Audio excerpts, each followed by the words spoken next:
Hello, everyone, and welcome to our next episode, which is all about a woman who's making 100 crores in revenue through healthy snacking.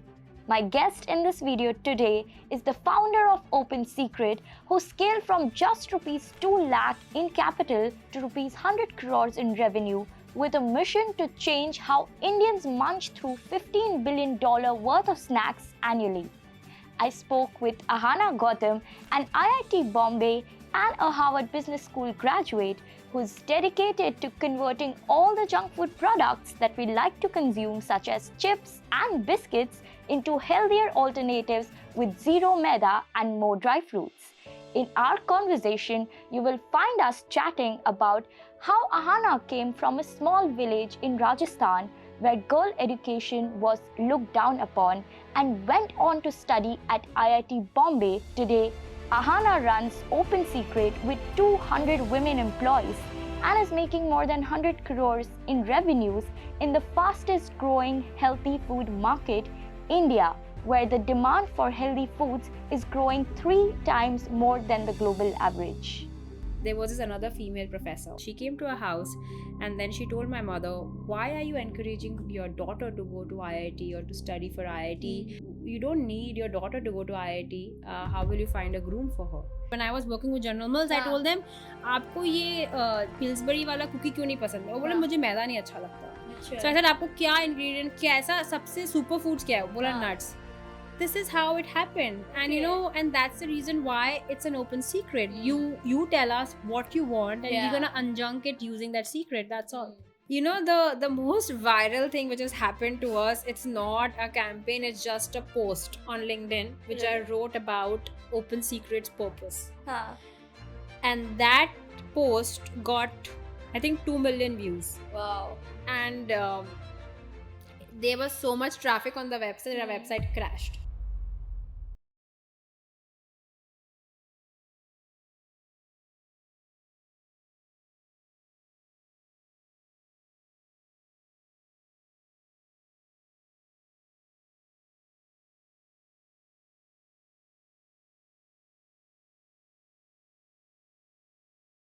Thanks, Ahana, for joining us today on Wiping Out the Norm. Very, very happy to have you finally on the show. I've been reading your posts and reading about you in every newspaper because of your story, how inspirational and unique it is. And you are like one of the perfect examples of a lady who has wiped out the norm in so many different ways. So, starting with your childhood, you were born and brought up in a small town in Rajasthan. So, why don't you tell us about that upbringing of yours before you led a journey for yourself after that? Firstly, thank you so much for having me. And I have to say that's so amazing to see the work that you are doing, and really, really proud to see that. Thank you. My childhood was, I would say that, it has really shaped me. I grew up in a very small city, as you mentioned, in Rajasthan called Bharatpur. I don't know if you have heard about the place. And I was raised by a single working mother.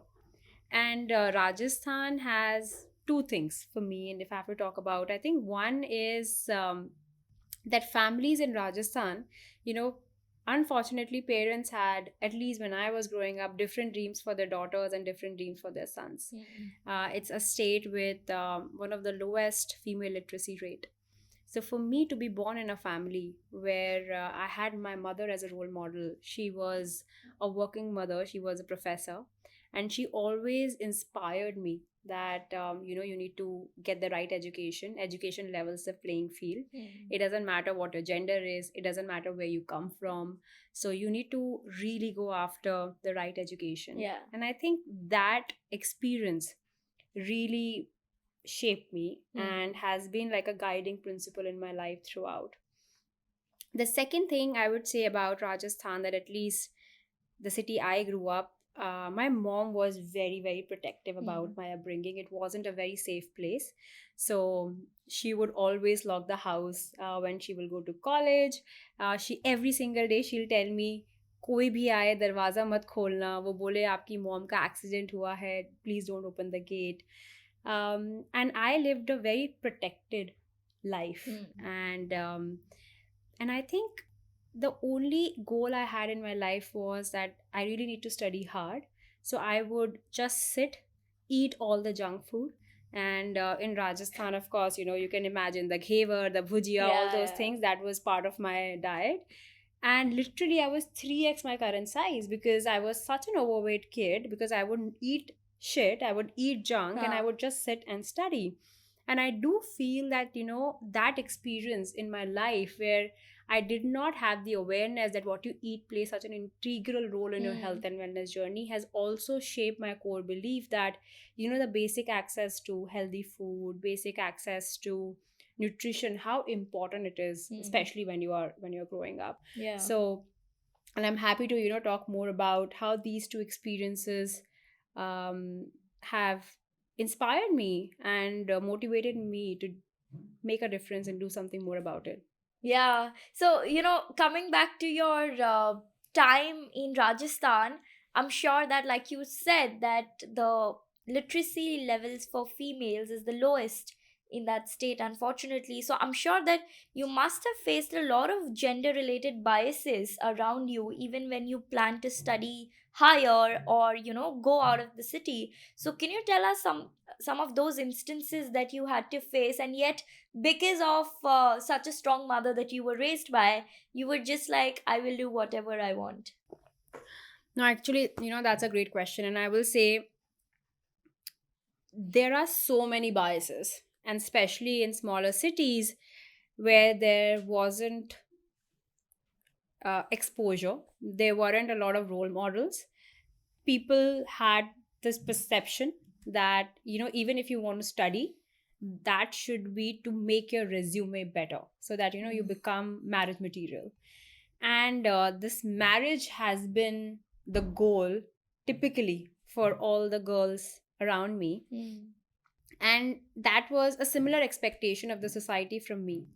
But what was different, because in my case, I had a role model in my house. And I Mm. still remember one particular incident where I was studying in my house, and there was this another female professor. Now, you can imagine she's a professor, she's very well educated. So, her perception or her expectations might be a bit different, but not really, because you Mm. were living in that environment and it really shapes everyone in a similar fashion. So, she came to a house and then she told my mother, why are you encouraging your daughter to go to IIT or to study for IIT? Mm. My brother, who's 5 years older to me, he also went to IIT Bombay. So she said, "Aapka IIT ka sapna to pura ho gaya because Mm. your son went to IIT Bombay. You don't need your daughter to go to IIT.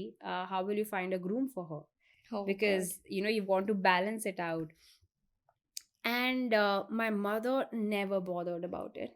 And she always told me that I could do what I wanted in life because I was financially independent. Mm. And I really want you to understand that this world is not a fair place. Mm. And if you truly want to fight for things that you really want, you have to have good education and you have to have financial independence. Mm. So, because she was there right in front of me every single day, she was the father, she was a mother, she was making food at home, she was going to college, teaching young girls, and she was a superstar, a rock star for me. And honestly, I thought as women, we can do everything.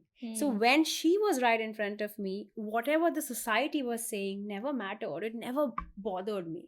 Mm. And I think that's what I'm really, really grateful for. Wow, I'm sure that in her presence you have groomed so much that whatever you were speaking today is a pure reflection of the situations that you were with, in her presence. So, Yeah, uh, no, I genuinely feel that there are certain crucible moments in your life. yeah. That that moment was a crucible moment for me, and I know there have been many more crucible moments who have really redefined my thought Hmm. process, my philosophy, every goal of my life. Yeah. Which were some of the other moments that have really changed the way you look at things? I think one, of course, as I said, this Yeah. example of my childhood. The second example I would talk about is when I was at Harvard Business School. Hmm. And the great thing about studying at a school like HBS is you're surrounded by the smartest people in the world. And there is this particular day, I remember when we were discussing a case, and Huh. in HBS we have this case study method. What does that mean? That you will get a case, you have to read it, you have to come prepared, and you have to think like the protagonist. And the case was about Pepsi, Okay. and where we were discussing that if you're selling Pepsi, which is a sugary drink, is this the right thing to do or not? And we were discussing as students in the class, and I come from a consumer background. Yeah. And I raised my hand and I said, hey, listen, on a Pepsi can you can see how much sugar is there, all information, nutrition information is there, there is no information asymmetry. Huh. So it's the choice of the consumer that you can pick if you want to, and you can avoid if you want to. I don't think the company is responsible for your choices. And I still remember there was this girl, she raised her hand and she said, but what about the ethical responsibility of the company? What about creating value while creating good? And that really hit me hard.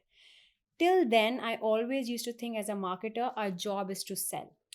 Whether we are a consumer of the product or not, it doesn't matter. You know, there is a business, you do your 4 Ps in business Yeah. school. That's what you are meant to do, you know. But that really shaped also how I'm thinking about my business. That as a founder, if I don't believe in the philosophy of what I'm selling, I'm never gonna sell. Right.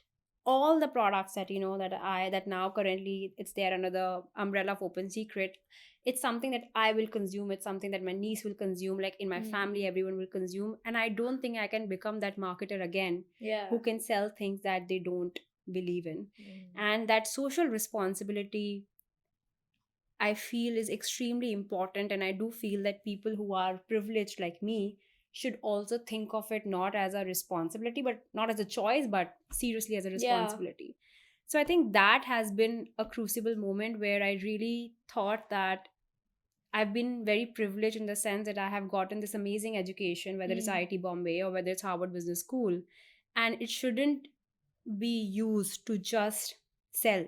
Yeah. It should be used to create an impact, Positively. to create a meaningful difference. So that definitely has stayed with me. And I think the most important one, if I have to talk about, is COVID wave 2. It was a tough time for a lot of people. And I lost my mother during COVID wave 2. And I still remember I was back in my hometown. Because it was COVID, nobody else was allowed to come. I was given special permission to take her body and to do the cremation. So it was just me and her.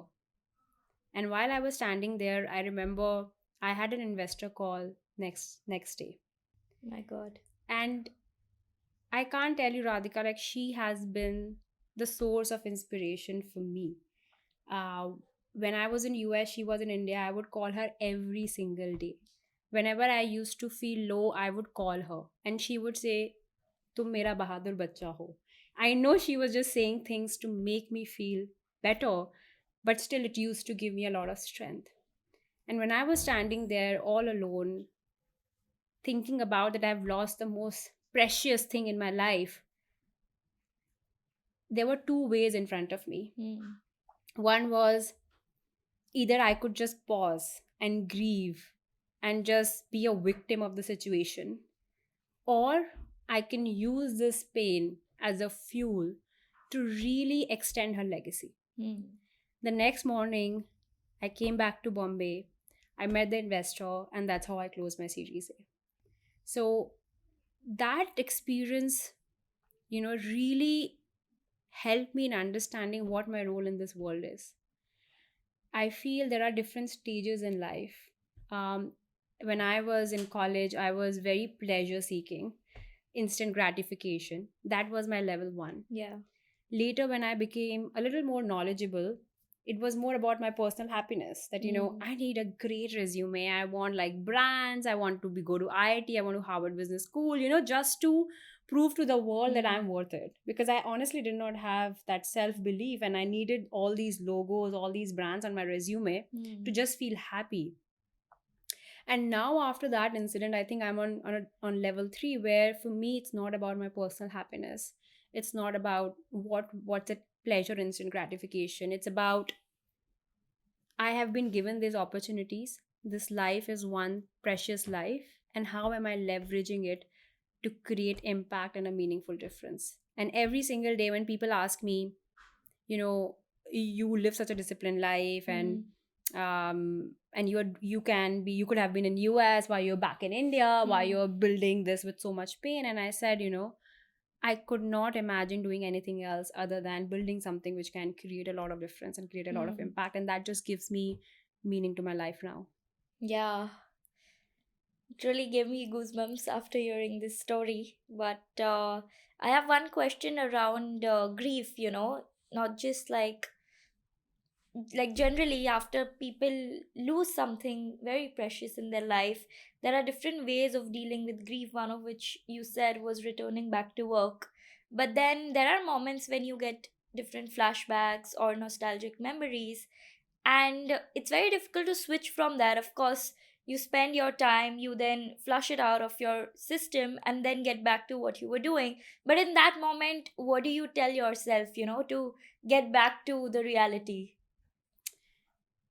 This pain never goes away. You cannot flush it out. And I remember I read this line, and it's the most beautiful line: pain deserves to be felt. And honestly, I feel it every single day.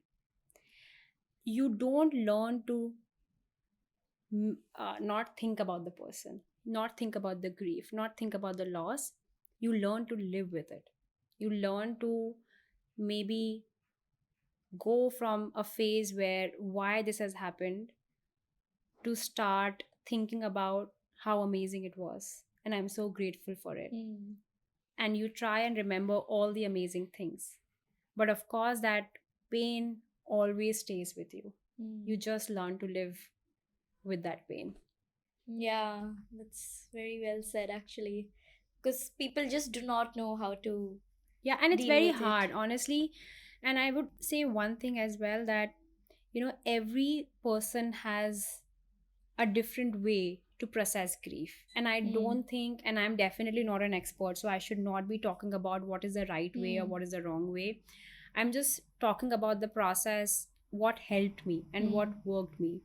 The reason why going back to the work really helped me, because I'm building a brand for millions of families.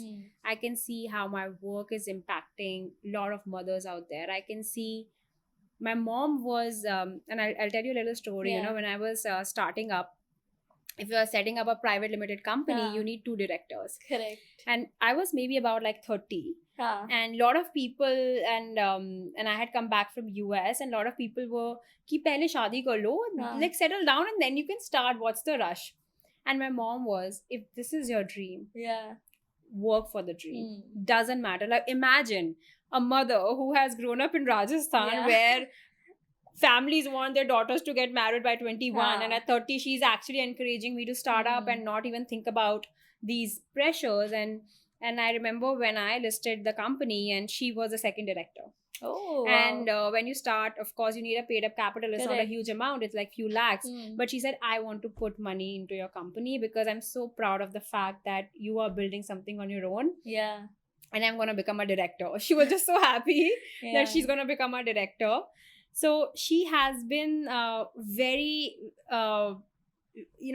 integral in all my dreams, and she has always encouraged me to break all the glass ceilings. Yeah, I'm sure that you're continuing her legacy. Yeah.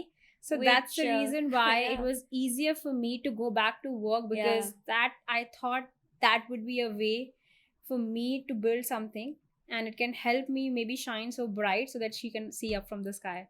Yeah, I'm sure that will definitely happen. But tell me about your days at Rajasthan when you were studying for IIT. How did that go about? Because studying for that exam is very, very difficult, especially in an environment when the society was against you studying. How did you find the right support and the peer support, especially what it takes to really succeed in the exam? Yeah, no, I think it was honestly very simple. for me, there were no distractions. I'm so glad there was no social media at that time. Yeah. I just don't know how people in today's time focus. Yeah. It would have been so hard. So it was very simple. I never used to go out to play because it was so unsafe. My mother never allowed me to go outside. I remember now when I meet my friends and they say, "Oh, you used to go for tennis classes and dance classes." For me, it was the house. Yeah. वो चार दीवारें उसके अंदर रहो चुपचाप बैठो and पढ़ो. So So honestly, you didn't go to those quota coaching no, classes? I did You because because I think you need that kind Yeah. of education and you need that kind of support. But to be honest, there was no distraction. And one thing which I remember, there used to be this RD Girls College in Mhm. Bharatpur, and my mom was very clear: either you go to a good engineering college, or I will get you admitted in this RD Girls RD. College. Okay, So there that was was the other nothing- option. Yeah, so there was nothing wrong, but I think I just so badly wanted to move out of Bharatpur Yeah. that that was the only force I needed. कि भाई पढ़ो बाहर निकलो यहाँ से. And of course, as I was telling you, that I was very excited to come to Bombay, a big हाँ. city, and that's how it happened. Yeah, and then tell me your days at IIT. Were you like the only few women in your batch, or did you have a good gender mix there? Unfortunately, I think we were about 28 girls in a class of 600. Oh God. So definitely not a very, very healthy mix. Yeah. And I have to say thank you, IIT, for building like a muscle where I can handle all the negative things that folks say at IIT, especially targeting girls. Yeah. But honestly, IIT was a great experience. For me, I got a platform where I was able to try many things. I used to do theater as well. I used to do plays when I was at Yeah. IIT. It really helped me experience that part of the life, and that's why I think I really love storytelling. Yeah. That is something which I believe I got it when I was in IIT. The other thing which I was doing when I was in IIT Bombay, I was part of the entrepreneurship cell, Yeah. and that was the first time I started interacting with investors and founders, and I thought, oh, this is so amazing to build Okay. something from scratch. So the beauty about a platform like IIT, it's not just about the education that you get inside the classroom. It's also about all the other things that the platform offers you, Yeah. and then of course it's on you how much you leverage it. But the most important thing I would say that, one thing which I truly believe is you are a product of the circle that you have. Or it's extremely important to understand who are those 5 people you surround yourself with. And what really happens in a place like IIT, that you are surrounding yourself with really ambitious, smart, intelligent people who really want to do great things in life. And it just is so contagious. I feel energy is so contagious, Yeah. ambition is so contagious, that when you're surrounded by such people, you really want the same thing for yourself. And that, I feel, really helped me have a perspective about what I wanted in life. I cannot imagine. I think if I show you the picture of my first day on IIT, you will not recognize me, Yeah. because I was this really like 3x my current size, very very overweight person, so underconfident, because I was so scared, like, oh my god, I'm in Bombay, there are these students from Bombay, they know how to speak in English, they know how to dress cool, and I am this nobody. And but now, of course, it's been a journey, and I've been a big believer about power of compounding, and every single day I've just tried to be a better version. But I owe a lot to IIT because of all these experiences. Yeah, but I can't imagine you. I'll in show that you. I mean, self, I've actually posted this before and after on LinkedIn as well. And people said thank you for telling us that this is the same person, because we would not have recognized that it was you. Yeah, exactly. Yeah, it was all the bujiyas and ghevar. Yeah. It stayed now with you're me. solving that for Yeah, yourself that's and true. for so many more others. Yeah. But tell me, how did you then take a call that, okay, I want to study more after the IIT experience as well? What triggered that decision in you that, okay, I want to learn more, be around more ambitious and knowledgeable people? Yeah. So I'll tell you a little bit of the journey. So after IIT, I think, as I said, I used to do theater. I had also been part of entrepreneurship. So I narrowed down my interest that I wanted to be in consumer pretty early on. And it could be very naive, honestly. I feel that I knew in third year कि मुझे consumer में ही रहना है, and I think brands have stories to tell. You can create products from scratch, and millions of people are gonna try your products on a daily basis. How exciting, how cool is that? So I was very clear I wanted to be in consumer, and after IIT I joined Procter and Gamble because I thought, oh, P&G is the gold standard when it comes to consumer and marketing. So I worked with them across many functions, supply chain, finance, marketing. And I knew this was in 2014, where you could see the shift, that how it was becoming New India, where consumers were demanding better products. But if you think about all these incumbent brands, there was literally zero to no innovation. So I thought this is like a great opportunity to build in India, given how supply constrained it is. But I did not know what problem I wanted to solve. So at that time, I thought, okay, this will be a good time for me to go for my MBA and get a more formal education on how you build a business and all those things. Was it necessary? No. Was it sufficient to be successful? No. So I would also try to add people who are watching that IIT and HBS, they're neither necessary nor sufficient to be successful in life or to build a successful business. But that was my journey. That's how I thought about what I should do next, and that's how went to Harvard Business School. And I still remember when I was in the US. I don't know if you've been to US. No, not yet. So there is this retail chain called Whole Foods. So here you have Reliance and other chains, right? And they only keep better for you products. The junk product will not be even there. Like if you have a maida product, it will not be listed in Whole Foods. And all of us, whenever we wanted to do grocery shopping, we would say, oh, let's go to Whole Foods, because that was the first time I started to pay attention on what I was putting inside my body. And also there was a destination which we trusted. We used to go there, do our grocery shopping and come back. And that made me wonder that, there is this amazing access which is available in the West. But back in India, what my sister-in-law is buying for the house is the exact same junk product that my mother was buying for me. And how is it possible that in a country where we are known for technology innovation, where, we are selling Digital India to the rest of the world, that you come see a UPI, come and see all how the digital transformation that we have done, that there was no innovation in this basic access to health and food. And that really made me wonder, and I started reading more about it. It's a huge TAM, huge category. And that's how I started learning about food. I also became a lot more fitness conscious, I feel. Before that, I was I was definitely, I will not call myself someone who ate right or who did the basic things right. I think after that I've been trying to ensure that I take care of the most important asset in my life, and that is my body. We all talk about compounding, jitna paisa salary aa raha hai FD mein dal do. We think about the future for the money, but we're not thinking about our body, which is going to stay with us till 70. And it's again the thinking that pleasure and instant gratification wo abhi milega, but 10 years down the line. So I have a very strict now rules. I don't keep junk around me. It just helps me stay away from that. So yeah, that's something has my journey on why I decided what.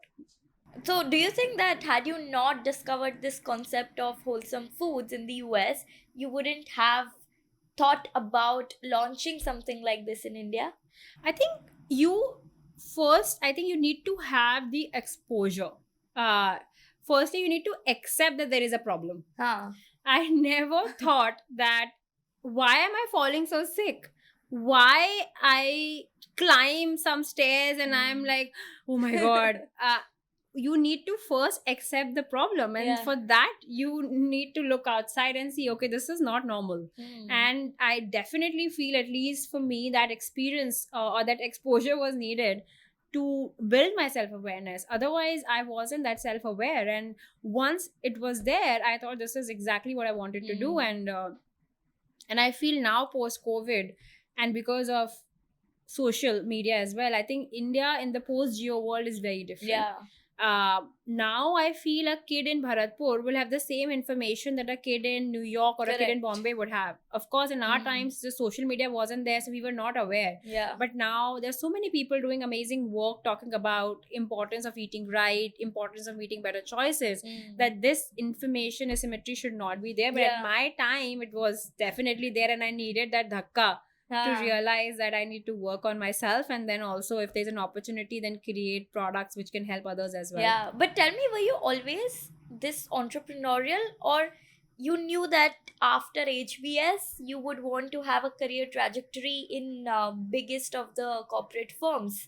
Or like वो होता है ना कि अंदर से you know at least कि okay, I want to do something of my own at one point in time. So did you know it for yourself already, or it just happened by stance because you identified a problem?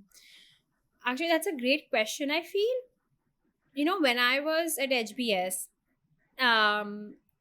what I realized that people who are changing the world or who are making a difference so that this world could be a better place, they are not different than us. हाँ. कभी कभार क्या होता है कि when we think about people who we admire a lot, we keep them in a different universe and we feel they are aliens or they are different entities. And when you're sitting in a classroom, mostly like very, very smart people, and they are making a comment, and you think, my comment is also as good as this, what this person just said. I think it gave me a lot of self-belief.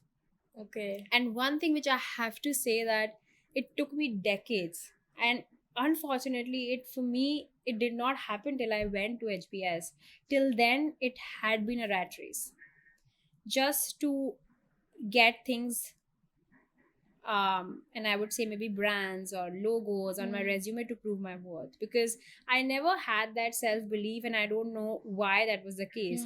But it was only when I was at HBS, and when I realized that people who are really changing the world, they are no different. Yeah. And I could have the same aspiration and same dreams, and then I started with thinking big, and then I started thinking about how can I make a difference, how can I make an impact. And I tell this to a lot of my friends that IIT, the both education has been transformational for me. IIT was more about finding myself, Yeah. because of course before that though I was completely random, like kya chal raha hai, kuch idea nahi. I think it was more about finding myself, finding my voice. And HBS was all about finding my space in this world and what am I meant to do in this world. And that really helped me narrow down. And when I was in HBS, I was very clear I wanted to be in food, and I wanted to build a company that can really help drive the Sanjunking movement. Yeah. Your story seems like a perfect scripted story in hindsight, you know. but you would have seen the Steve Jobs speech, right? Yeah. It's so easy to Yeah. connect dots looking backward. But when I was eating that ghavar, when I was a kid and studying and maybe, solving those Etsy Verma and Irodo, Yeah. I never thought that this is going to inspire me to start a company in the future. Yeah. But now, of course, we can look back and laugh at it. Only then do you realize. You don't Yeah. realize it in the हाँ, present but अभी ever. बहुत आसान है. Step 1, step 2, step 3, step 4. Yeah. But I think, and that's how the life is. You need to Yeah. be very curious. You need to have an open mind. And Yeah, I was just reading somewhere that life is not logical but magical. oh wow, So- Well, that's Yeah. actually that's very interesting. Yeah, And you never know what comes next, but if you just go with the flow, you'll just have so much more than yeah, what you and ever sometimes thought. like shit also happens, right? It's not Yeah. always the most amazing thing, but then that's the beauty of life. Yeah, exactly. But tell me that Harvard, was that the only destination where you wanted to land for your MBA, or you had other options as well? In US, I only applied to HBS. You just applied there, In US, and yeah. you knew that you'll get it. No, I don't know. I mean, it sounds so stupid. So I had actually applied to 2 schools. One Okay. was INSEAD. Huh.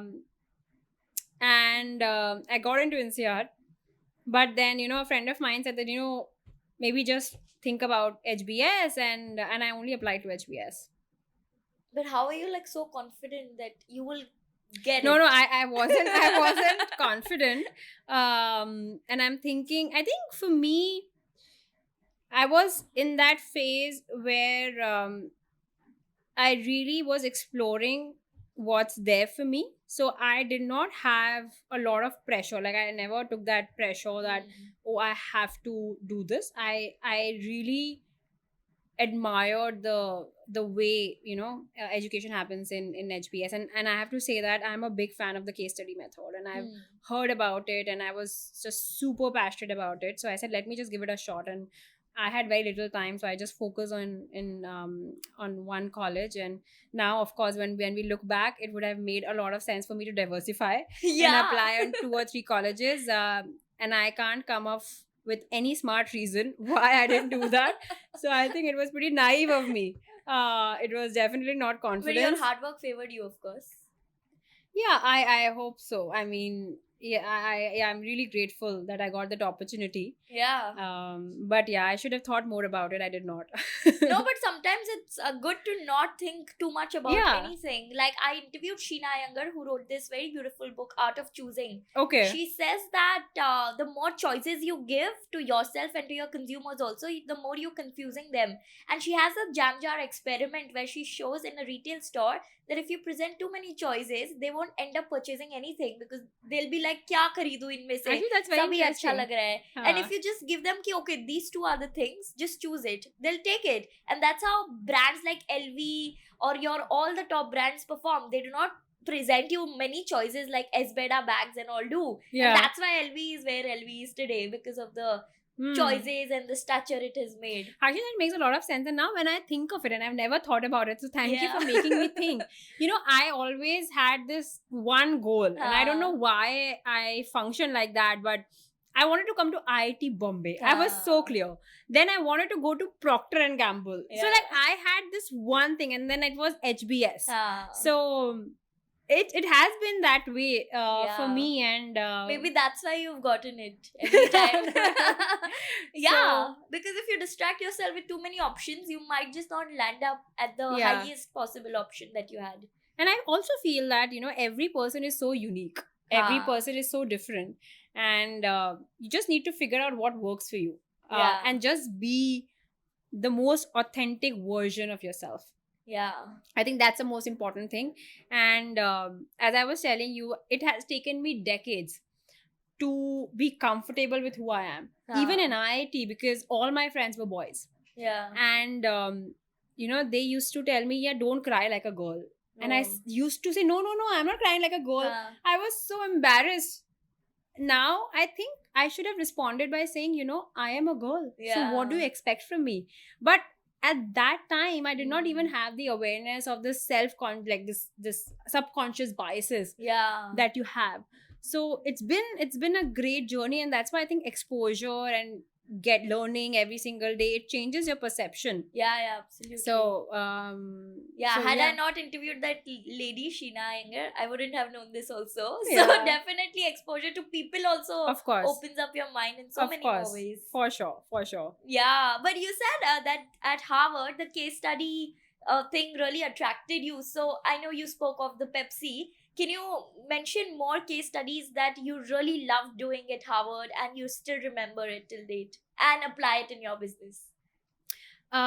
First thing which I would say, that when we were on campus, we were so obsessed with accounting and finance, and there was this course called leadership, and we never used to pay that much attention. Ki theek hai, ye to thoda gyan hai. And now the only cases I remember is from that class. And I was discussing this, like, one of my best friends. She's my section mate, and she lives in New York. Okay. And we were discussing the same thing, that we used to make fun of this leadership courses. Yeah. The only thing that we remember, and the only thing that we use Correct. on a daily basis, are the lessons from that course. And I'll tell you one very interesting case. Yeah. So there was this one professional, and this professional, they defined a personality for this professional. Let's say this person X. And they said, this person X is so and so, and they did the entire case. And then they asked the students, what do you think about this person X? Would you work for this person? Would you work for this person?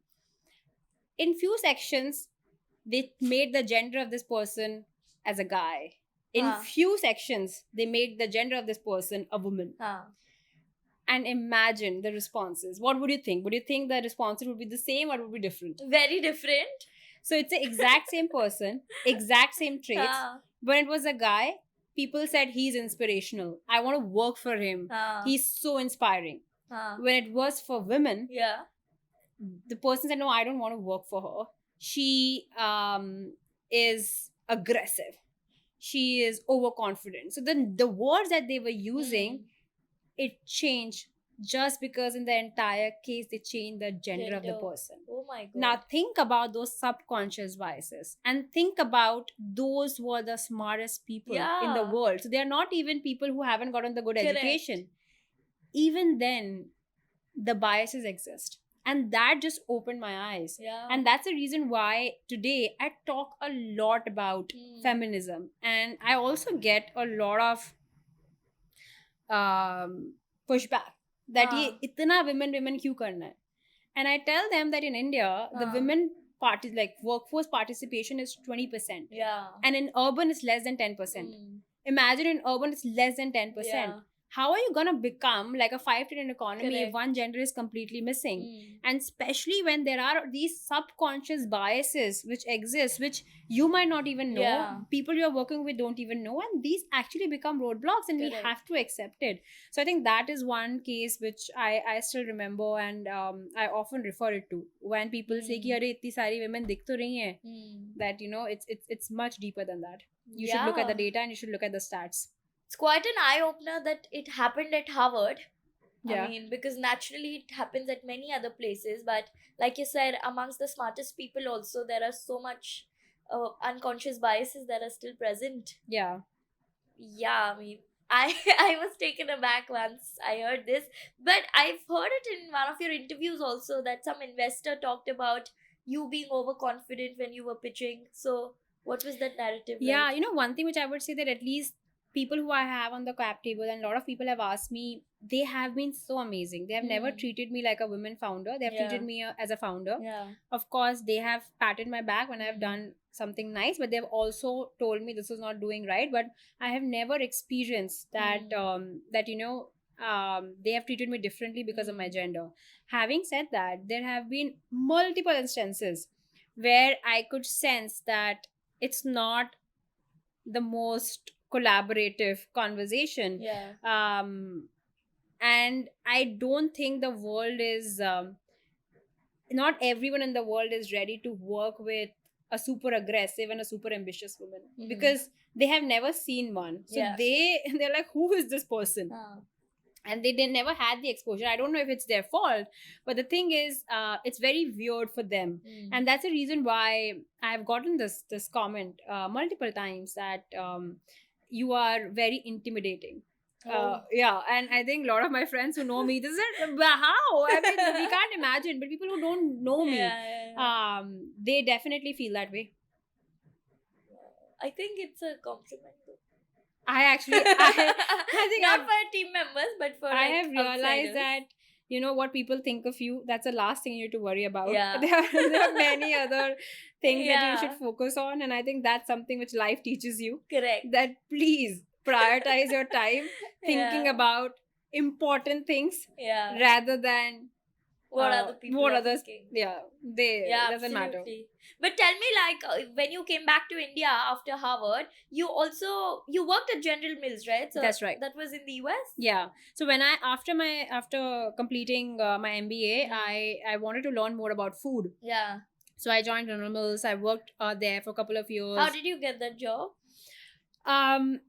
Through the campus placement. But I have to tell you, I think if I'm not mistaken, I was the first Indian that General Mills hired from HBS, like first international or Indian, something like that, because most of the consumer companies in US, they don't hire internationals. Is it? Yeah. Why is that? So couple of reasons. I think one, they feel you might not be able to understand the consumer, which I actually don't agree. I don't think so. And the second, I just don't know. I don't know. Like even Procter, they don't hire internationals. I don't know if they've changed it, but at least at that Okay. time they don't. So you were the first one. Yeah. How did they change the rules of the game? I think what I've realized that you have to keep breaking the status quo. There's Yeah. no other way To to grow. push, Yeah. to move forward. I don't know any other girl from Bharatpur who would have gone to IIT Bombay and Harvard Business School. Sometimes you have to be the first. Yeah. And I think that's again something I got from my mother, that you need to keep breaking the status quo.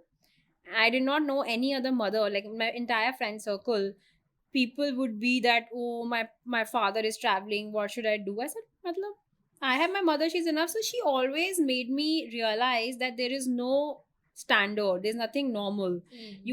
There are exceptions, and exceptions happen when you really work hard, but you Yeah. can make exceptions happen. And I always believe that. And of course, there has been a lot of rejections, but then sometimes it also works. So, like for example, I was also the president of the marketing and CPG club when I was in HBS, because Okay. I knew I wanted to build that relationship. I wanted to network, and I'm sure that would have helped. Because I had a really good relationship with General Mills even before I applied. Got it. So you can't just sit on the couch and say, I want to break the status quo, I want to break the glass ceiling, and then Yeah. just wait. No, you have to really push the boundary, and you really have to work hard. Yeah. Hard work honestly is a commodity. Like when people ask me kitne ghante kaam karna padega, I said, okay, then you should not join us. Because it's not that number of hours matter, Yeah. but what matters is the way you think. If number of hours is how you think about the work, then it seems like you're not very passionate about the Correct. work, and then it will be very hard for you to give your 150%. And startup is extremely hard. The only Yeah. way to thrive and survive is when you really enjoy. Otherwise, it's so painful that a normal logical person would give up. Yeah. Yeah, it will Yeah, make you have sense. to be a little insane. You have to be, and you have to enjoy that learning process. And see, learning happens out of the comfort zone, right? Yeah. If you enjoy pushing yourself out of the comfort zone, then you can keep building that muscle, and you can enjoy that. You get a kick out of it. Yeah. And I am someone who really believes in the power of compounding and just being a better version of me every single day. Yeah. We'll talk about that better version of yourself. How do you really do it every day in the rapid fire? Oh wow, okay. Yeah. But coming back to your stint at General Mills, do you remember how different was your interview process, or any distinct question that you were asked? I think the interview process was pretty normal, but I have to tell you, when I was in Midwest, and people in Midwest, for them US is the world. Yeah. They don't know like a lot outside the US. Yeah. And but having said that, let me put a disclaimer. I felt so welcomed. I never felt that I'm an outsider. Really love the culture. And it's also very big on coffee chats. So and this is what Midwest culture is, that when you're meeting someone and if it's a 30 minutes call, for the first 15 minutes they want to know about you, your dog, your family. Just tell me about you, which I think is amazing. That, Yeah. it's not just transactional, you're building a relationship. Correct. But I remember I was having this coffee chat with a person, and I said, oh, I'm from India. And he asked me, how's Dubai? And I said, Dubai? He said, isn't Dubai the capital of India? Oh God. I said, no, but I mean, of course, that's, people just did not care Yeah. about the world outside the US and that part of the Yeah. country. But They might have confused Delhi for Dubai because yeah. they all sound similar. yeah, I'm sure. But Yeah. there are these funny incidents. But apart from that, I really enjoyed my stay over there. And the other thing, I have realized that when I went to HBS, it was the first time for me when I went to US. Yeah. It was a completely new culture.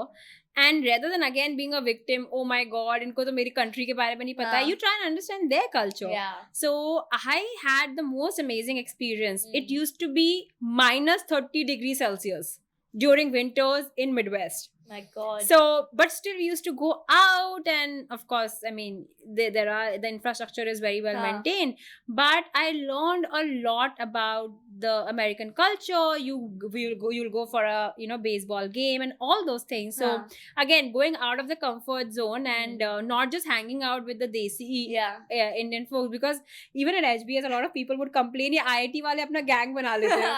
Correct. But sometimes you really have to, go out and meet people. That's the whole point of doing an MBA is from an international school to build a perspective. Yeah. So from that ways, I think it really helped me, and I also learned few things when I was there, right? This relationship, how important it is to build an amazing culture. I've realized that it's not just about hustle, it's about building a culture, ensuring that the values that you think are important, it's not just on the poster, but every single person in the company is living and breathing it every single day. And I do feel that culture is something which I learned at Procter and at General Mills, because they're amazingly fantastic companies and really value people. So so that is something which I still remember. Well, which were some of the top personalities that you got to meet at Harvard or in US when you were there? I think a lot of people. I remember like Sheryl Sandberg came for a talk. It was amazing to hear her talk. Ratan Tata came, like all the amazing folks. But now I feel you don't have, like, now you can hear them on YouTube as well. So correct. Yeah. but of course there is a difference, when they are in the proximity and you can meet them, and that's definitely great about Harvard, that it really opens up a lot of doors for you. That email ID is very powerful. It definitely gives you that It access stays with you forever. but then you also need to have some substance, so Correct, it will take you to a distance, but yeah, it definitely helps. Yeah, it does. But actually, you mentioned the right point that, when you meet people in person or just see them, you pick up so much from their body language, the way they're conducting themselves, which you can't do it on YouTube, because YouTube is just information serving. But when you see a personality in front of you, you just get goosebumps. You're like, okay, this is how they really conduct themselves in real life. And I think that's the gap which social media can't ever serve, I believe. No, I think that's true, and I think that's something which I see even from an org perspective, right? When we launched Open Secret in Jan 2020, and then 2 months baad COVID happened. So we were so used to working remotely that we had almost forgotten what it meant like to be in a room and to hustle together. And I think there is definitely a lot of merit in doing that. When you are, because even if you're having a heated discussion, if you're doing it in person, 10 minutes ke baad you'll be like, okay, chalo yaar chai peene chalte hain. I mean, you can say ki chalo theek hai, coffee pee lete hain, chai pee lete hain, and bola yaar, why did you say that, and you can chat it out.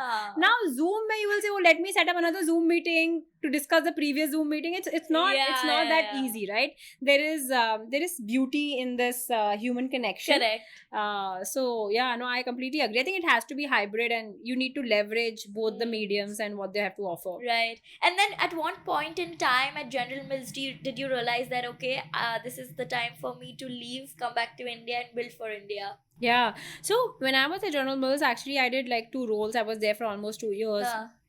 My first assignment was I launched a brand.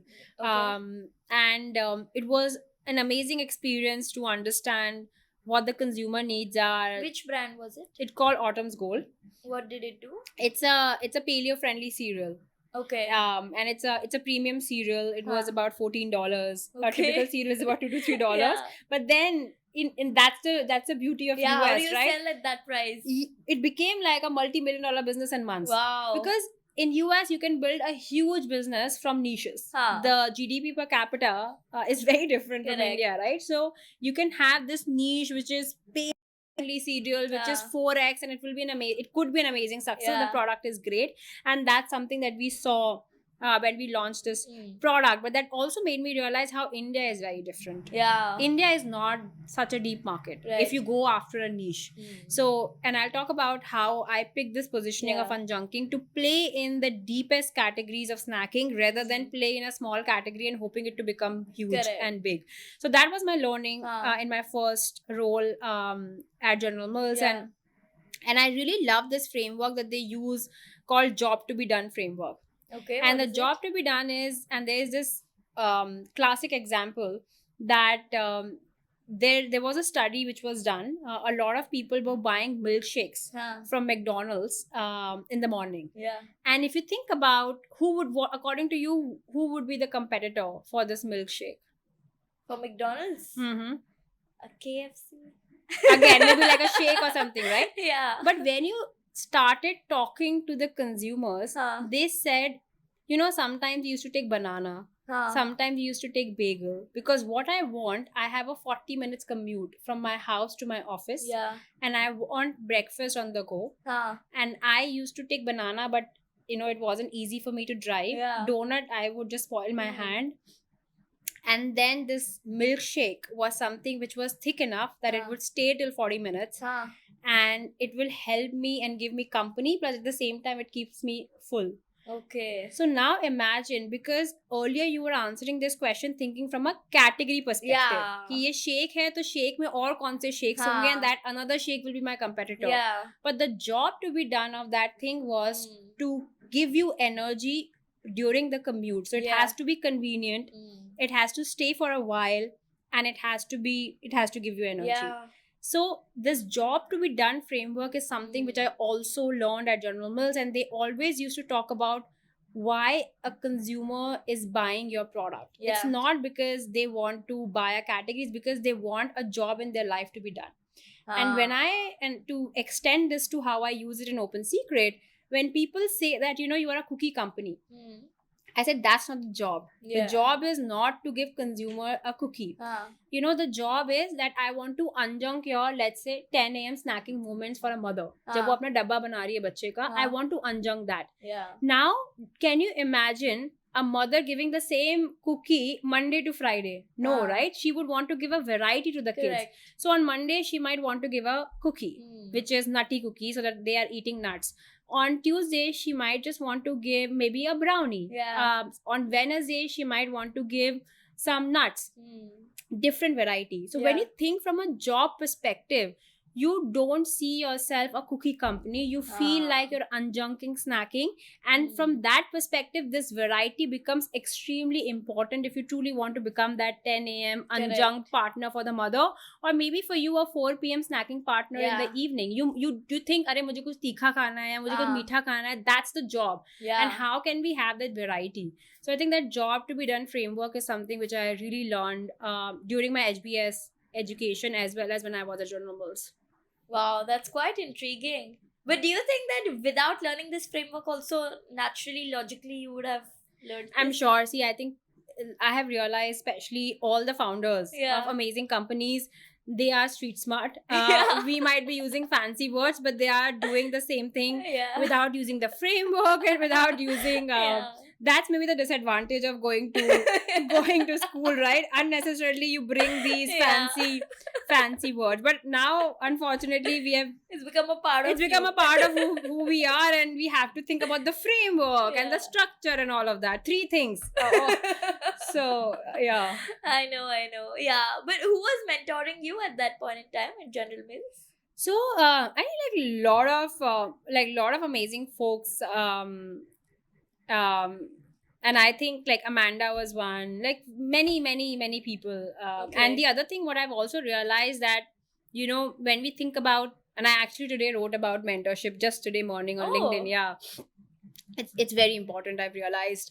And it's not just about people you look up to, but sometimes even from your peer group. I know like a couple of my friends, they will give me amazing recommendation, and Yeah. you can reach out to them, have that open communication, hear from them, all of those things. And I think it's extremely important to have that sounding board, and have different people, so that when you need type A recommendation, you go to this person. When you need type B, you go to this person. Yeah. And create that circle around you, because entrepreneurship is a very lonely journey. Yeah. And it's very easy to get into your silo. Huh. So you have to really talk to these people who can show you the mirror as well. It's Yeah. important to see the mirror. Yeah, exactly. On that loneliness part, I will again ask you a question later. Okay. Because those are a little philosophical questions that need to be Yeah, addressed separately. I was telling my friend, I think one thing that entrepreneurship teaches you Yeah. is philosophy. Exactly. So it really helps you understand life a lot better. Indeed, Yeah. fully. But which was the year when you left US? So actually, I came back in 2018, and I think this was also an interesting time. So after I launched a brand in the US, I moved into a different role where I was leading these $1 billion brands like Cheerios. Okay. So I thought, okay, I have this amazing experience where I learned how to launch a product. I also learned how to run a P&L, Yeah.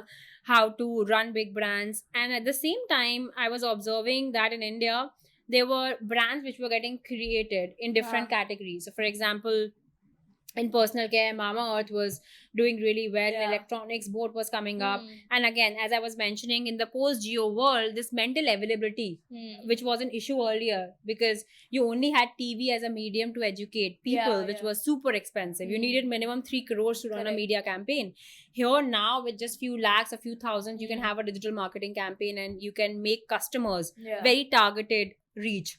So I thought this is a perfect time for me to come back to India. So I worked with General Mills India team first Okay. because sometimes, you know, when you are in New York and Huh. Boston and you think this is what Indian consumers want when Huh. you are so far away Correct. from the reality. So I Huh. actually worked with the General Mills India team and they were working on extending Pillsbury from just an atta brand to a snacking brand. Okay. So launched a lot of snacking products under Pillsbury umbrella. And it really helped me understand Yeah. the Indian consumers really well. And I did a lot of focus groups. You know, I traveled across the country, Calcutta, Bangalore, Delhi, Bombay. And I think 3 things which I learned. One is everyone wants to eat tasty. Yeah. Even people who say they only eat healthy, they will never compromise on taste. Correct. So you have to have a taste first Yeah. proposition even when you are talking about health. Huh. The second thing is food mein habit change karna is extremely difficult. Yeah. You know, of course, big companies, Kellogg had tried to do it with cereal, but it has taken them decades. Yeah. So it requires a lot of resources, it requires a lot of money and time. So we said that we're gonna play in categories where habits exist. And habits not only for people in South Bombay, Yeah. but for people, for an average family living in Bharatpur, like someone in Bharatpur should be consuming that product. Bhujia types. Bhujia, biscuit, chips, these products. Yeah. And then third, it has to be intuitively healthy. You know, in food, you're not researching. Like in personal care, you would be, because you're buying a 1100 rupees ka serum or something and you're like researching a lot. Food is very like not high involvement, like low involvement. Yeah. Like you because the frequency is higher, you want to go to one place and fatafat khareed lo. Correct. So taste, which is extremely important, play in categories where habits exist, and then making your products intuitively healthy. And then combining all these 3 things, we came up with this positioning called unjunking. Okay. So, you know, you love, and because most of the snacking that you do Yeah. is filled with junk. Correct. And we made these 5 promises to our consumers. What unjunking means: no maida, no palm oil, no artificial preservatives, no trans fat, no artificial color. Any of the products, any of the category you can pick from Open Secret, and you will never find these 5 things.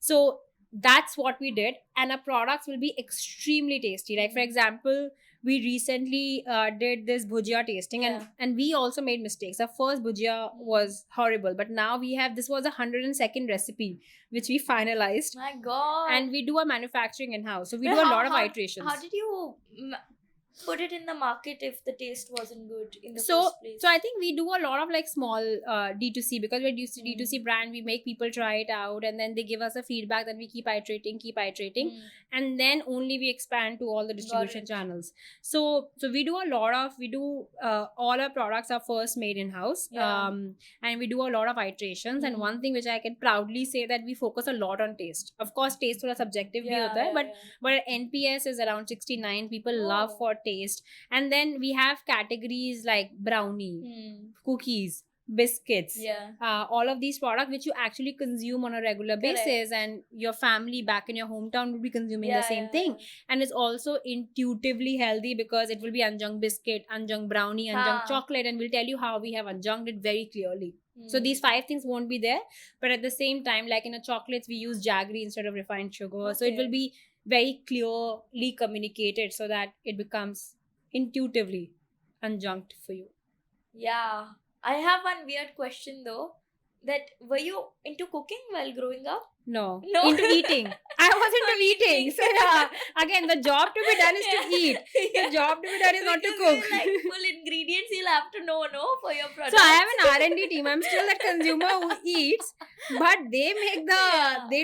they figured it out. Even when I was in HBS, I think I can only make chai, or I used to make that one chili cheese sandwich जिसमें भुजिया मतलब मेरा था कि हर चीज में भुजिया डाल दो वो टेस्टी हो जाती है. Okay. So that was my contribution. So in हाँ. HBS, my department was cleaning the dishes because Oh. I was not a high skilled labor who can make food.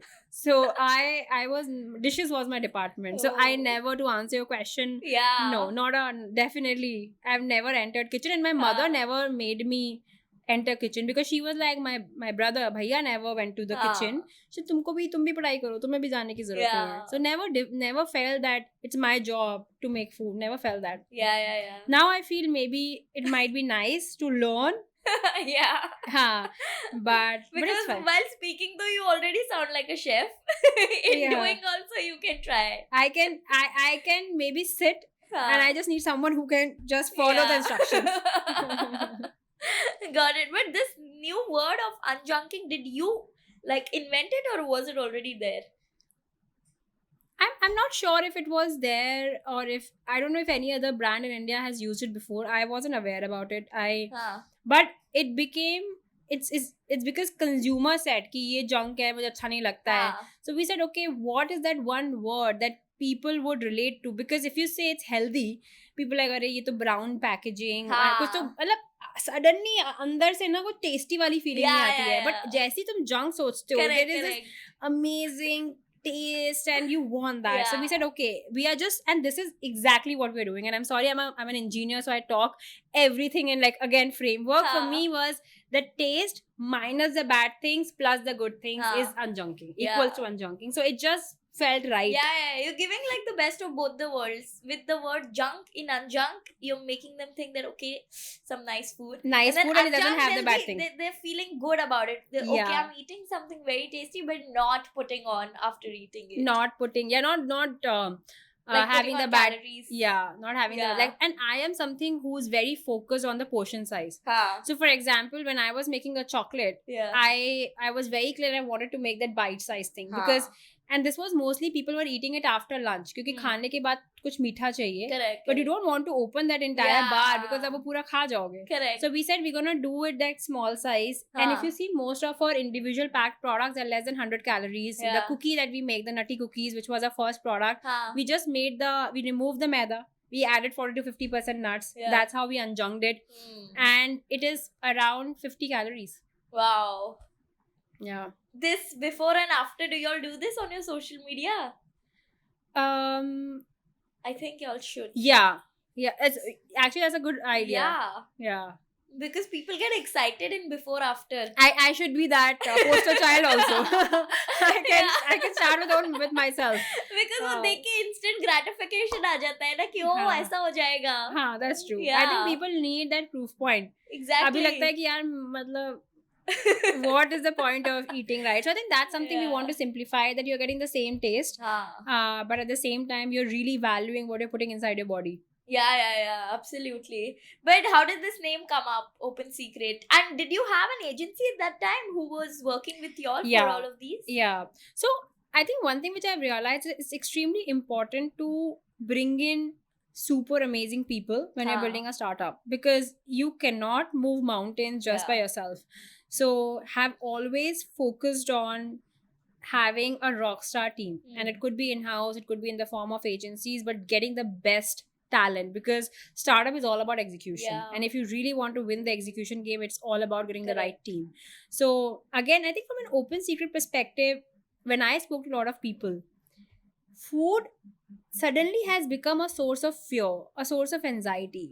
But when you think about food in India, it's such an integral part of all the happiness and all celebration. Like Diwali aati hai, fir khana, matlab, it's such a amazing thing. So I did not want to create more fear and anxiety, and I really wanted to empower the consumer and tell them that, and I truly believe that if you're eating that maida cookie, you know this is bad for you. Correct. I am not telling you anything new.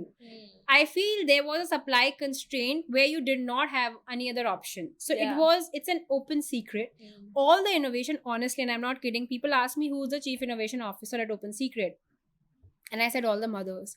I will take zero credit for any product that we have created, because it's the consumers who came. And like even these nutty cookies example, when I was working with General Mills, I told them, आपको ये Pillsbury वाला cookie क्यों नहीं पसंद है? वो बोले मुझे मैदा नहीं अच्छा लगता. So I said, आपको क्या ingredient, कैसा सबसे superfoods क्या है? बोला nuts. This is how it happened. And and that's the reason why it's an open secret. You tell us what you want, and we're gonna unjunk it using that secret. That's all. Got it. But today we have other players like Slurp Farm, Whole Truth Foods. Yeah. So it all really depends on how you position your brand and play with the consumers, and help them. So how did you think of positioning your brand amidst so many other players also coming up in the healthy snacking market? Yeah. No, I think so. For us, we really want to build a brand for those, middle class families, plain categories, where people have access to better for you foods. I think one thing which I'm very conscious about, and I'm also working towards it, that how can I ensure that a family in Bharatpur can also afford and buy the product. So one thing which we have done very clearly is that we focus on ready to eat snacking. So that's our focus area. We play in three main categories. One is a bakery, which is biscuits and cookies. Second is savory, where we have bhujia, namkeen, flavored nuts, and third is chocolates. So these are three categories we play in. Of course, other brands, they have identified their own positioning and their own categories, and then really want to ensure that we have a price point of 20 rupees as well. So our products start from 20 rupees and they of course go to 400 rupees. We do a lot of unjunking with nuts. We do a lot of unjunking with millets. Of course, millets is a lot more affordable than dry fruits. So that is something which I really want to do, because in India, honestly, if you truly want to become a household brand, affordability is a very important point that you need to solve for. And offline is very important, that you need to be an omnichannel brand. And I think now, because we have the right price point, right affordability, we are present in DMart, and we are seeing great success with offline channel as well, and we really want to keep strengthening that part of the distribution channel as well. You plan to open your single brand retail stores as well? Actually, hopefully, I think for sure it would really help. And honestly, what I've realized that it's extremely important to keep building unique distribution channels. And this is something which we are building. We also we're building very unique distribution models. So hopefully maybe in few months down the line we will have some success stories to share. But I've realized there's another thing which I've learned, that whenever you want to do disruption, you can't do disruption just by playing in the same distribution channels. You really need to figure out new ways to reach to the consumers, and we're trying to build that. Oh, nice. Yeah. I know the Oriflame brand. In my small town, people like my friend's mother used to own the franchise of that and sell it. Like nobody would ever think of Oriflame in a small town. Yeah, I mean, But it's a very because she expensive was shampoo. selling- Yeah. But because she was selling it, it became like a household name, and we would like small town वालों को होता है ना कि रे big brands तो है ही नहीं यहाँ पे, हाँ. तो कोई बेच रहा है तो you get excited not to buy it. So And we I would think- just buy it. You know what this model also solves for? It solves for trust. Yeah. And I think India is such a trust deficit market. Yeah. And when you know that someone you know is selling the product and she's saying that, you should use this, that word of mouth is a very exactly. important way to educate consumers and also to drive trials. And if the product is good, then the repeats will happen. So it's not just a distribution channel, it's also a way to educate the consumer why Correct. this product is better than any other shampoo that you are trying, and it really helps in driving those trials. Yeah, you should Yeah. really have channel partners across these. Yeah, so we call it Towns like also. mother program. Oh, what is it? It's called mom. So where we have similar women who want to work from home, Okay. and they can sell healthier products, and they get a revenue share in every sale that they make. Oh, nice. Yeah, this is something which it's a very small part of a business. Huh. But again, this is some of the unique distribution channels where we want to do 0 to 1 and see how it scales up. Okay, you started this recently, is Yeah, it? yes, that's right. Okay, I'm sure it's gonna do well, at least in terms of brand awareness. Yeah, it does. And I realized that, there's a lot of entrepreneurship energy, like this entrepreneurial energy in the country. Like a lot of women, we might not call them entrepreneurs, but they are actually entrepreneurs because they have these small businesses Correct. running from their homes. And more than money, I think it also drives a lot of respect for them. Yeah. That's something which I've realized, that they do it because they feel good about themselves. Yeah. And I think we spoke about this while growing up, that I have seen how unfair the world is. So when I'm building Open Secret, one important thing for me is, what can I do to bring more and more women onto this journey? Yeah. So if you see all CXO that Open Secret, they're women. The products are manufactured in our own factory where we have women on the shop floor. We also are trying to build this mother program. So I consciously think about, as a privileged person, what am I doing to make a difference? Not just talk about on LinkedIn, but really within my circle of control. Yeah. Am I doing enough? And which was your first social media campaign that you did to really put your brand out there? The most viral thing which has happened to us, it's not a campaign, it's just a post on LinkedIn which I wrote about Open Secret's purpose. And that post got, I think, 2 million views. Wow. And there was so much traffic on the website that our website crashed because we weren't prepared for that. And no one knew that just because I'm writing a very honest, authentic post on what we are building and why we are building at Open Secret will just go so viral. So I've realized that it's not a big idea. I think it's about every single day what you do, and it's about compounding, that people start liking your product, people start liking your brand. And of course there will be these moments where it might be disproportionate impact, but it's all about the every single day hard work that you put into. Yeah. And what's that one feedback that you've received from a consumer which was critical, like it was something that you had to take head on? It must be a difficult feedback, but which were some of those feedback that really helped you grow as well? Like, I think we are, as I said, we are in multiple categories. We have cookies, we have biscuits, we have a lot of products, and every launch has been like, people have loved all the products that we have launched except bhujia. And the first bhujia that we launched, people like, this doesn't have the right texture. And bhujia lovers are passionate lovers. They want take their product very seriously. And I'm that person as well. So people like, what is this? We did not expect Open Secret to have not the most amazing tasting bhujia, and that's the reason it took us 100 more recipes to really nail the product once we got that feedback. And now if you taste a bhujia, and we have done a lot of blind tasting, people really love. And people are like, we are surprised that this is baked and it tastes exactly like standard bhujia. So that was it really, like, every single day, like recipe 1, recipe 2, recipe 3, and it was 102nd recipe. My God. Your R&D team must have just R&D team and the amount of product I have, the amount of cookies I had eaten, and the amount of, sometimes I tell my R&D, so Preetham is my R&D head, and he has been with the company from day one. I tell him, I am never gonna eat this products in my life again because I've eaten so much of it. But then, of course, how did you hire Preetham? So I had known him. He was ex-General Mills, he was ex-Mondelez, and I always, and I believe that, like a lot of my senior hires, for example, Abhilasha, she's my chief growth officer. She was Harvard Business School, so I had known her through those days, because trust is very important, in those early initial years of the company, and when you know someone, it's just better that way. Yeah. And what were some of the unique ways of marketing yourself to your consumers, apart from the distribution channels that you already mentioned? Yeah, I think couple of things that I've realized that in this category, the most important thing is trial. So you really have to be available wherever your customer is available.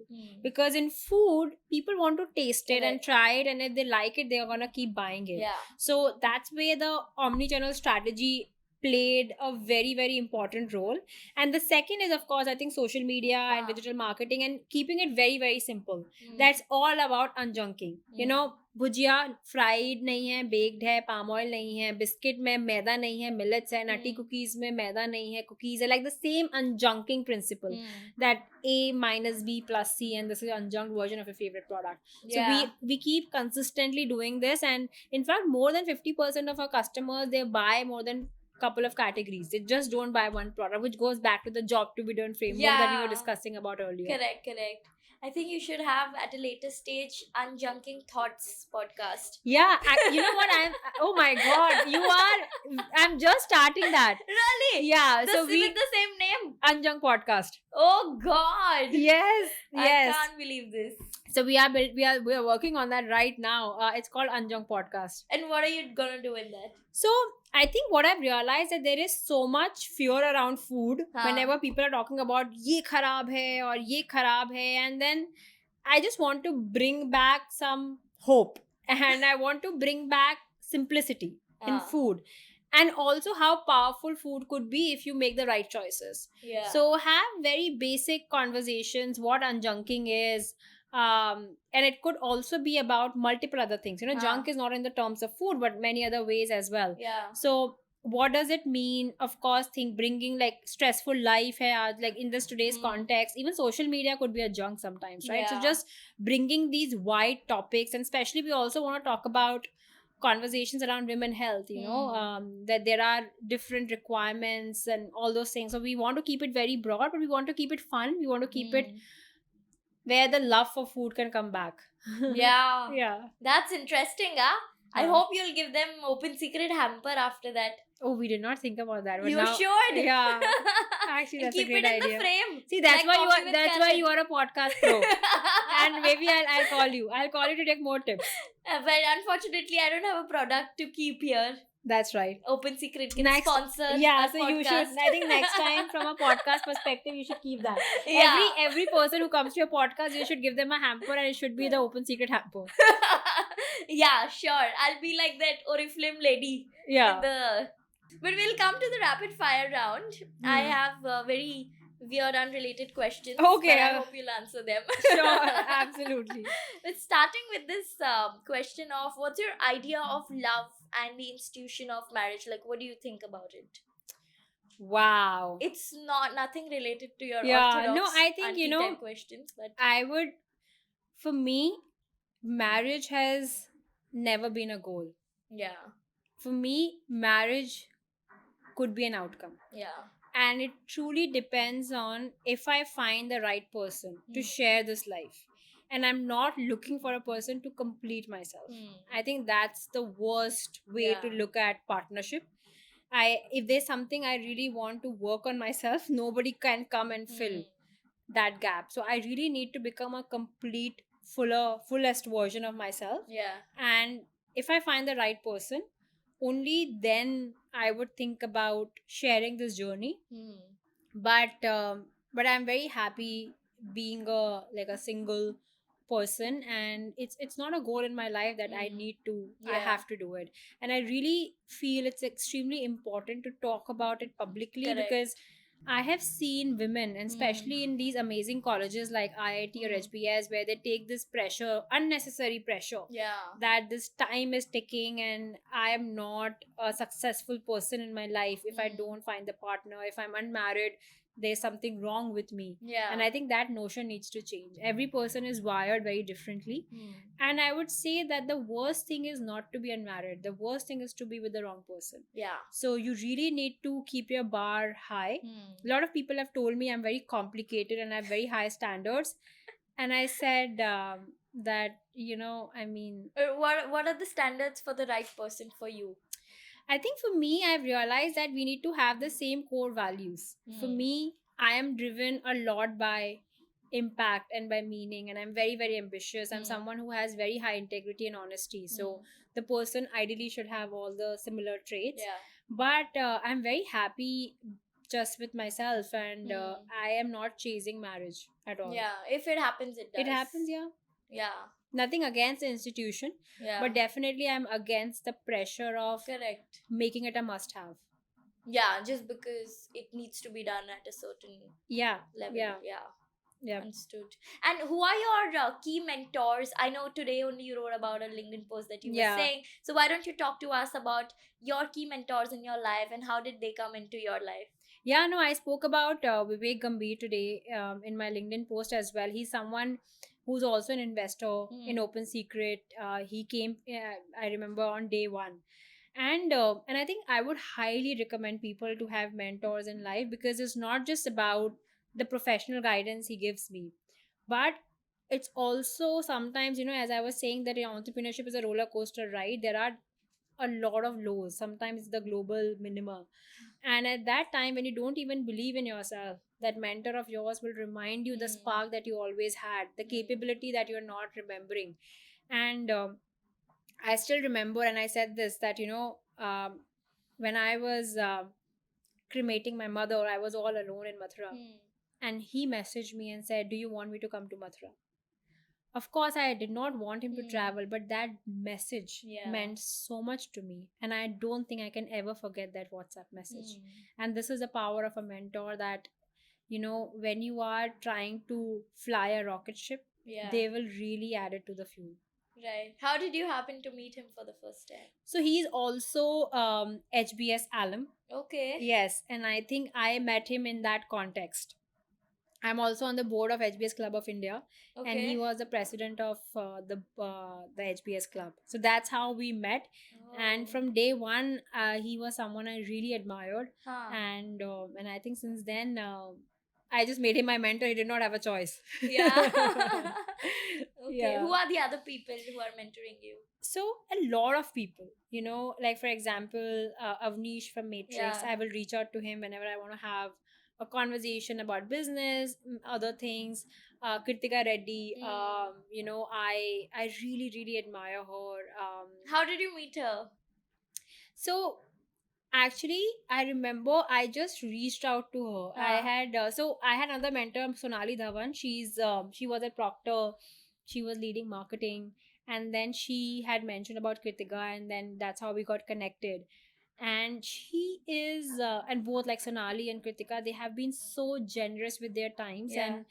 and they're so kind. And again, I feel having women leaders as role models, I think it's extremely important, because you can't dream something that you've never seen. So and I'm glad that you're doing this, because I'm sure there are a lot of young girls across the Yeah. country who would see that, yeah, if they can do it, so can I. Correct. Not everyone would have a role model in their homes. Yeah. So I think they have been great mentors as well. And to be honest, the biggest influence has been my mother. Yeah. She is not here with me right now, but the amount of time, the words, there is no bigger influence in my life other than her. So she is definitely the biggest mentor. Yeah, and it's so nice that you get a chance to speak about your personal side of things on shows like these, because media not always does it the right way. And in one of your articles only, I was reading that people talk about the story of a Prince Charming coming to save a girl, but Yeah. it's never the vice versa. Yeah. And I hope the bedtime stories now change to stories of women leaders like yourselves, which have been spoken about in even different small towns, so that women actually know that, okay, wow, there are so many other people in different scenarios, whether from small towns or urban cities, they just made it their way if they had to. No, absolutely. I really like imagine this entire Cinderella story that we Yeah. feel so proud of. This is such a bad story that you have to wait for a Prince Charming to come and save you. And that's why I wrote about it on LinkedIn, that I am very okay in solving my own problems. I'm not looking for anybody else to come and save me. Yeah. And if you truly want equality, you really need to stand up and you really need to fight for your own rights. Right. What would have been an alternative career option for you apart from the consumer space?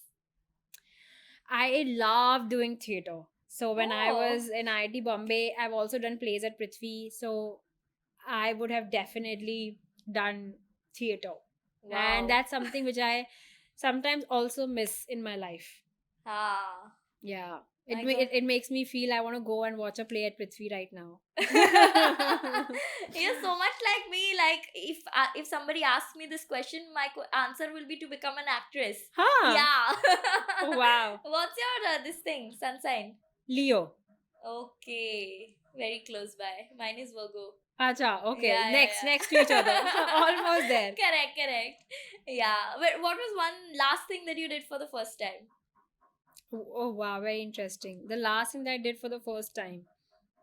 Wow, what is the last thing I did for the first time? I think it would have been something around like social media Hmm. or some Instagram hack. I feel I just don't understand how Instagram works.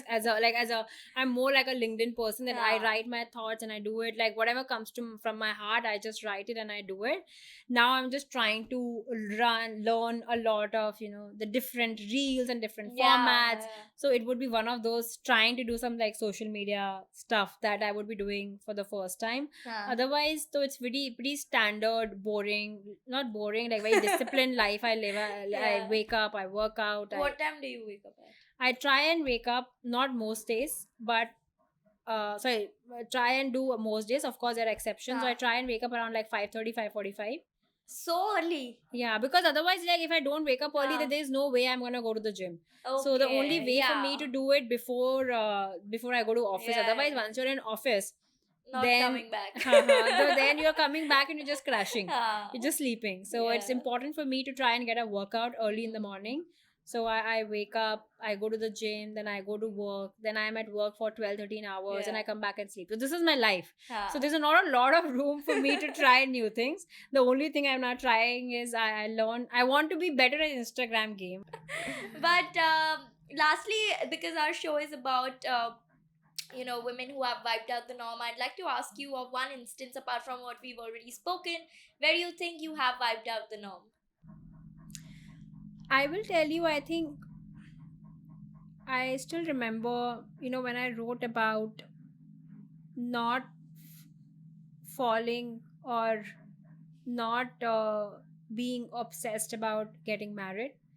And the reason I say this, it's of course there are moments, becoming the CEO, think like having ambition. I think all those things have happened.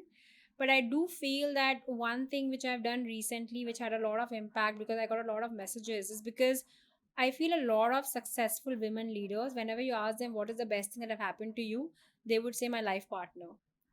That makes you question that how can your life partner be more important than, and I know they're coming from the right place, Yeah. but as someone who's reading it, it just puts unnecessary pressure that it's about finding the right partner, otherwise my life can't be sorted, otherwise I will not be able to achieve, otherwise I will not be I will not be complete, there's always something missing. And I think that used to bother me a lot, that how can the best thing be about somebody else and not about you, how you built yourself, Yeah. the resilience that you have built. Of course someone came and joined your narrative, but this is your narrative. You need to be the main character in your narrative. Yeah. And I wrote about it, and so many girls messaged me and said, Ahana, thank you for writing this, because no one talks about this. I feel so relaxed. Yeah. Because I always used to feel I am the complicated one. In society, you are not the accepted one if you are not married by a certain age, and especially if you are so openly that I'm very happy as a single person. People like kuch to isme iska matlab thoda satka hua insaan hai. Like people think you're complicated. People just can't believe that you're happy with just yourself. So I do feel that I really want to ensure that a lot more women feel comfortable in driving their own journey, and it doesn't need to be dependent on finding the right partner. Yeah, that's a quite unique thought and a very different answer. Yeah, because I feel that, and you were talking to me about love earlier. Yeah. I think love should empower you. Yeah. And I've seen a lot of times when it has become a constraint in lives of many women. So you really need to understand that what is right for you, and it has to be only when you find the right person.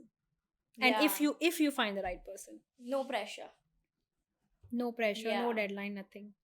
Yeah, I know. No, it's very important that you spoke out openly about it because so Yeah. many people are just under pressure.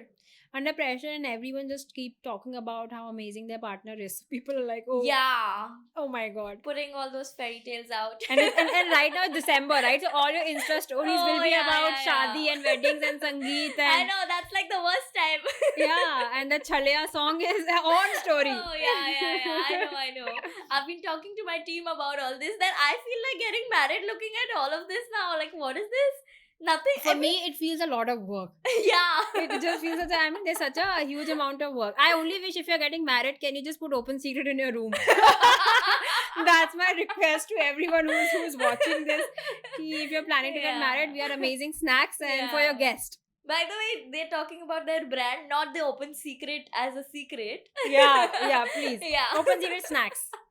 Correct. Yeah. Yeah. But lovely talking to you, Anna. I'm sure that this can go on and on because I have so many questions and you are such an interesting person. But for now, we'll keep it till here because of your hard commitments. But hopefully, we'll plan to have you next time as well. And thanks a lot for your time. No, thank you so much for having me, and I had such a blast talking to you. Now I know why you are a pro because No, it's so I'm not. easy to talk to you, and it felt. I think it felt like talking to a friend, and even though I'm meeting First you for the time. first time, I think it's just the connection. Yeah. Leo Virgo connection. Yeah, I know. I think we should do an Instagram where you act and Yeah. we do a scene together, and we'll see whether it goes viral or not. Yeah.